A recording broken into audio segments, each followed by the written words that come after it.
తెలంగాణ రాష్ట్రంలో miss world పోటీలు అయినాయి, అందరికి తెలిసిందే. తెలంగాణ కాంగ్రెస్ ప్రభుత్వం మొత్తం నెలంతా కూడా దాని మీదనే ఫోకస్ చేసింది.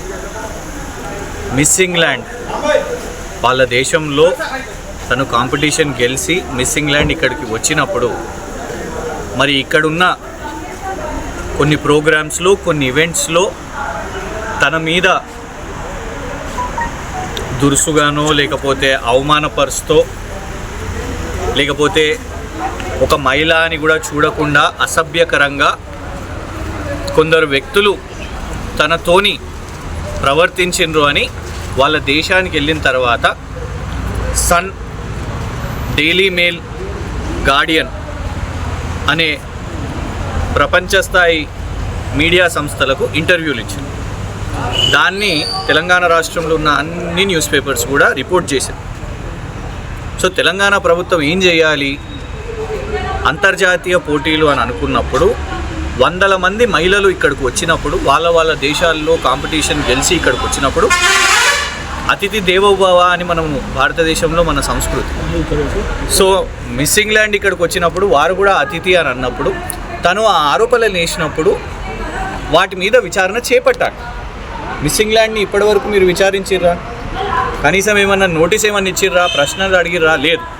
మరుసటి రోజే కేవలం సెలెక్టివ్గా కొన్ని విజువల్స్ ఏదో రిలీజ్ చేసి ఎదురుదాడి ఆమె మీద చేశారు. ఆమె ఒకవేళ నిజంగానే ఆమె చెప్పేది కూడా తప్పని అనుకుంటే ఎంబసీ ద్వారా మీరు లీగల్ నోటీసులు ఇవ్వండి. కానీ మీరు చేసింది ఏంటిది? కాంగ్రెస్ నాయకుడు రేవంత్ రెడ్డి గారి రైట్ హ్యాండ్. ఆయన కాంగ్రెస్లో ఎప్పుడు చేరిండో కూడా ఎవరికి తెలియదు. కాంగ్రెస్ వాళ్ళే ఆలోచిస్తున్నారు. ఆయన ఏం ఉద్యమంలో ఉన్నోడు కాదు, కాంగ్రెస్లో పుట్టుక నుంచి ఉన్నోడు కాదు. మీ అందరికి తెలుసు అనుకుంటా, రాజేంద్ర నగర్లో కేవలం ఒక కేబుల్ ఆపరేటర్గా ఉన్న వ్యక్తి మరి వాళ్ళ 1000 కోట్లకు ఎట్లా అధిపతి అయిండో, రేవంత్ రెడ్డి గారికి అత్యంత సన్నిహితుడు ఎట్లా అయిండో ఇలా అందరూ ఆశ్చర్యపోతుంది. ఆయనకి ఇందులో ఏం సంబంధం? ఆరోపణ చేసింది మిస్ ఇంగ్లాండ్, విచారణ చేపట్టాల్సింది తెలంగాణ కాంగ్రెస్ ప్రభుత్వం. పత్రికలన్నీ రిపోర్ట్ చేసిన దాన్ని నేను ట్వీట్ చేసిన. ఫలానా పత్రికలు మీడియా వాళ్ళు వేసిన దాన్ని ఎవరి పేరు తీసుకోకుండా దీని మీద ప్రభుత్వం విచారణ చేపట్టాలి అని అంటే ఫహీమ్ ఖురేషీ అనే వ్యక్తి, రేవంత్ రెడ్డి గారికి అత్యంత సన్నిహితుడైన ఫహీమ్ ఖురేషీ ఎందుకు కంప్లైంట్ ఇచ్చిండు? ఇలా నిజంగా అనుమానం వస్తున్నది.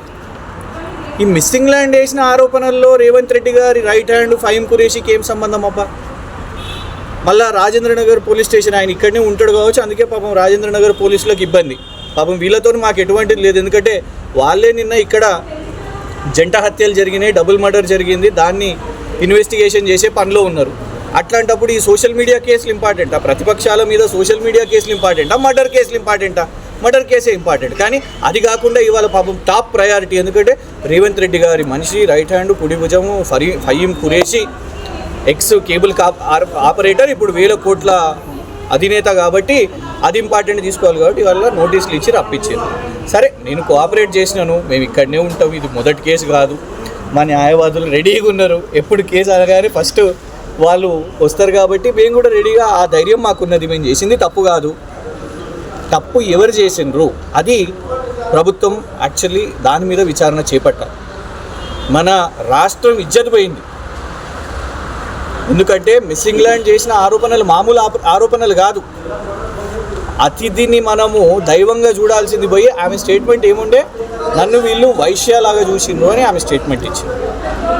అది సీరియస్ కమెంట్స్. ఆమె తప్పు చేసిందా, ఆమె తప్పు చేయలేదా, ఎవరు తప్పు చేసిండ్రు, ఎవడు వాడు, ఎవడు గెలికింది ఎవడు, ఇలా ఫహీమ్ ఖురేషీ అనేటువంటి పాత్ర ఏంది, వాడెందుకు కంప్లైంట్ ఇచ్చిండు అని ఇవాళ అది విచారణ చేపట్టండి. కానీ సోషల్ మీడియాలో మేము ప్రశ్నిస్తున్నామని, మీడియాలో రాసిన దాన్ని మేము పోస్ట్ చేస్తున్నామని దాని మీద కేసులు వేస్తే అది కరెక్ట్ కాదు. ఏదేమున్నా కూడా మేము కోఆపరేట్ చేస్తాం. ఇది పోలీస్ డిపార్ట్మెంట్కి మాకు కాదు, ప్రభుత్వం గైడ్ చేసి వేసిన కేసు కాబట్టి డెఫినెట్గా దీన్ని మేము లీగల్గా పర్సూ చేస్తాము, ఖచ్చితంగా కోఆపరేట్ చేస్తామని చెప్పినాం. ఇవాళ కూడా పాపం వాళ్ళకు వేరే కేసెస్ కూడా సీరియస్ కేసెస్ ఉన్నాయి కాబట్టి మళ్ళొకసారి కూడా ఇవాళ వచ్చింది, మళ్ళొకసారి కూడా రండి అంటే ఏమున్నది, గచ్చిబౌలి పిఎస్కి 4 సార్లు తిప్పిర్రు, అన్ని పిఎస్లు తిప్పుతున్నారు. ఇవాళ నేను కాదు పాపం మా పెద్ద నాయకులు కేసీఆర్ గారు కాళేశ్వరం కట్టినందుకే ఆయనకే కమిషన్ అని చెప్పేవాటే. కాళేశ్వరం కట్టడం పాపం అయిపోయింది పరిస్థితి. హరీష్ రావు గారిని రమ్మనంటున్నారు, కేటీఆర్ గారిని రమ్మంటున్నారు. బీఆర్ఎస్ నాయకులు అందరూ కూడా ఇవాళ ఏదో రకంగా రాష్ట్ర వ్యాప్తంగా ప్రతిపక్షంలో ఉన్నాం కాబట్టి మా మీద కేసులు ఇవన్నీ కూడా వేస్తున్నారు. దీన్ని ఎదుర్కోవడానికి బీఆర్ఎస్ పార్టీ, మా లీగల్ సెల్ అందరూ కూడా కలిసికట్టుగా దీని మీద పోరాటం చేస్తాము. డెఫినెట్గా వీటిని ఎదుర్కొంటాం. ప్రభుత్వం పనికి మాలిన చేష్టలు, వాళ్ళు ప్రభుత్వంలో ఉన్నారు, వాళ్ళు చేయాల్సింది పాలన. ఎవరో ఫహీం ఖురేషి అనేట ఆయన కేసు వేసిండు కదా అని దాన్ని ఏదో సీరియస్ తీసుకోవాలి అని అంటే ఇక్కడ ఫహీం ఖురేషిని కాపాడడానికి అన్నట్టు కనబడుతున్నది. కానీ మిస్సింగ్ ల్యాండ్ ఒక మహిళ అంత సీరియస్ కమెంట్స్ చేస్తే దాంట్లో నిజమేంటిదో తేలాలని లేదు. వాళ్ళ అనుచరులను కాపాడుకునే ప్రయత్నంలో ఉన్నారు. ప్రభుత్వం కంటే ఇంపార్టెంట్ తన కుడి భుజం ఎడమ భుజం వాళ్ళు వేసే ఈ పనికి మాలిన కేసులు దీని చుట్టూ ఉన్నారు. కాబట్టి ప్రజలే నిర్ణయించుకుంటారు కాంగ్రెస్ ప్రభుత్వం ప్రయారిటీస్ ఏంటిదో. ఒకటే బాధ ఏంటంటే తెలంగాణ ఇప్పటి వరకు చాలా మంచి పేరు తెచ్చుకున్నది ప్రపంచ స్థాయిలో. ఒక ఇవాంకా ట్రంప్ కానివ్వండి, లేకపోతే ఒక సత్యా నాదెల్లా కానివ్వండి, ఇట్లాంటి పోయి తెలంగాణ గురించి గొప్పగా మాట్లాడారు వాళ్ళ దేశాల్లో. ఇట్లా ఫస్ట్ టైము మిస్సింగ్ ల్యాండ్ వెళ్ళి తెలంగాణలో జరిగిన ఈవెంట్స్లో, ప్రభుత్వము ఆర్గనైజ్ చేసిన ఈవెంట్స్లో నన్ను వైశ్యలాగా చూసిండ్రు అని అనడం మనకు సిగ్గుచేటు కదా. సో దాని మీద ప్రభుత్వం సీరియస్గా ఫోకస్ చేయండి.